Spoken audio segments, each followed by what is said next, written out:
DL, we thought of you exactly at this tough time for these issues. Thanks for joining me tonight. My pleasure, man. My pleasure. Your reaction to ABC and Disney responding to the government pressure this way and pulling Jimmy Kimmel? Well, I think it's disingenuous to pretend like comedy hasn't. I remember when Saturday Night Live used to always lampoon Gerald Ford, or when they talked about George Bush's mispronunciation of words, or they talked about Bill Clinton's sexual scandal. But I've never seen a president use the power of the presidency, the levers of government. Like, say, for instance, somebody wanted a broadcast permit renewed, or somebody wanted a merger to go through, to then say, I don't like these people, and if you want that merger or you want this license, or this could be a problem for you. There's a difference between an audience who culturally they could say there could be a cultural kind of indictment of you, where people are calling your boss and trying to get you fired, which is a whole social thing.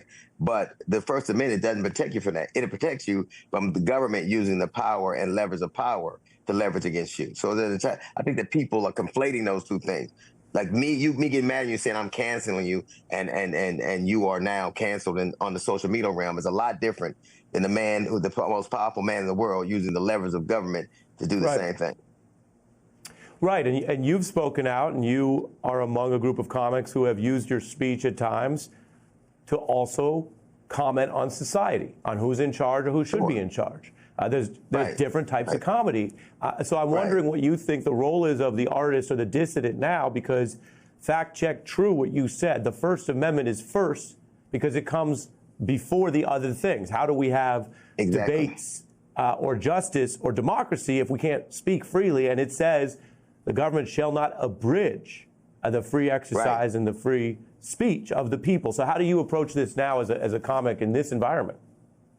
I think I did it the same thing when I'd like to believe we do it the same way as we did when it was society doing the same thing, except this government. For the FCC chairman talk about lies, the Trump cabinet is full of people who work for Fox, who had to pay almost $1 billion because they forwarded a lie.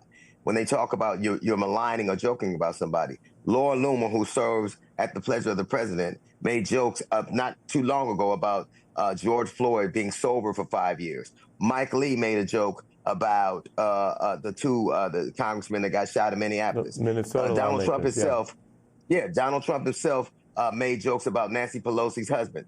And so it's this. I've never heard anybody get fired for telling a George Floyd joke, and he had kids. So it's just all of that. And I've defended everybody's right. When a comic at the RNC told a joke about Puerto Rico being a floating pile of garbage.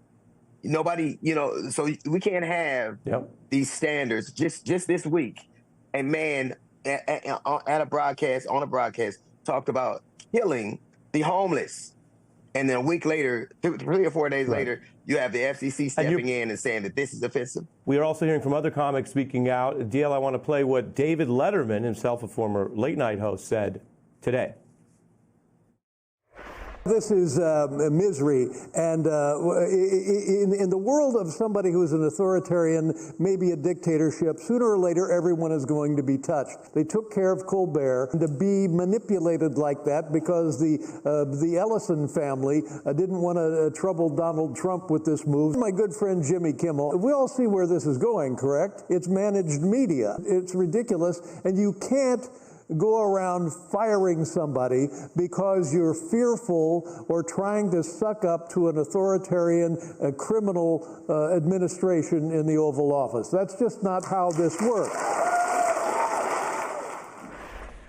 Letterman, quite clear there, your view of what's next and what lessons there may be, because Jimmy Kimmel had a big audience we've covered tonight, spoke for mainstream America, but we know across the culture, with music artists, dissidents, many people have faced the brunt of this kind of government pressure in the United States before.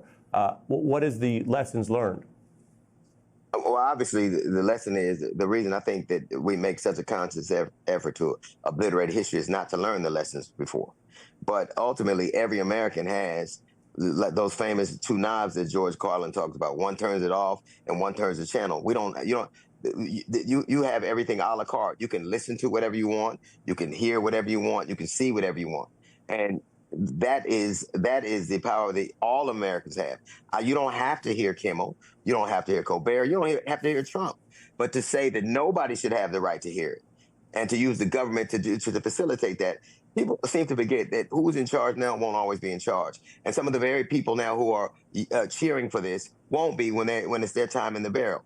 I've always been an advocate for free speech. I've defended so many people that have offended me in so many ways, but ultimately, either you believe that the First Amendment is sacrosanct or you don't. And one of the things I find particularly offensive is one of the reasons that Donald Trump did so well with the younger demographic was because of these podcast bros. And one of their main gripes was they felt like they were being inhibited by the woke culture, and they thought it was the cancel culture. And to have them now be silent now means that cancel culture was horrible when it was the people, but it's great when it's the government. So either you got to decide that there are rights that we all deserve, or none of us do. Very well put, and you've walked the walk, both on the comedy. I've always found you pretty funny. We've had lighter segments than this, sir, but on comedy as a force. Comedy isn't funny. The segment about comedy and what it means, it really is so.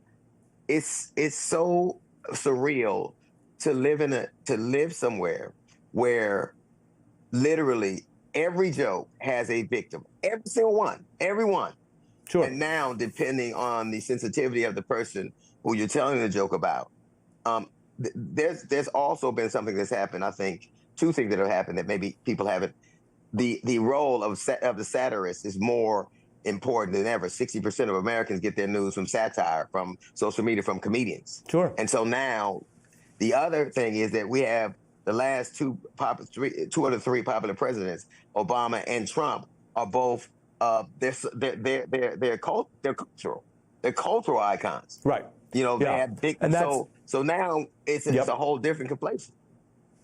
And we know that Trump understands TV and PR, and he obviously knew and felt that this was making a difference, making an impact. DL, again, thank you for joining me on a big night. We'll have more fun next time, I hope.